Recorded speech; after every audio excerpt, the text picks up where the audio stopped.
Cops in Florida want to know if you recognize this man who left his own special formula at a local drugstore.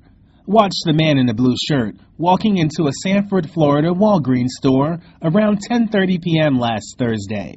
He goes directly for the aisle where the cough drops are kept, looks around, then unzips his pants and urinates on about 110 packages of cough drops. He then casually walks back to the pharmacy and attempts to fill a prescription, but doesn't have the proper documents. He then promptly leaves the store. But police say this video is keeping them hot on his trail. Anyone with information is asked to call the Sanford, Florida Police Department.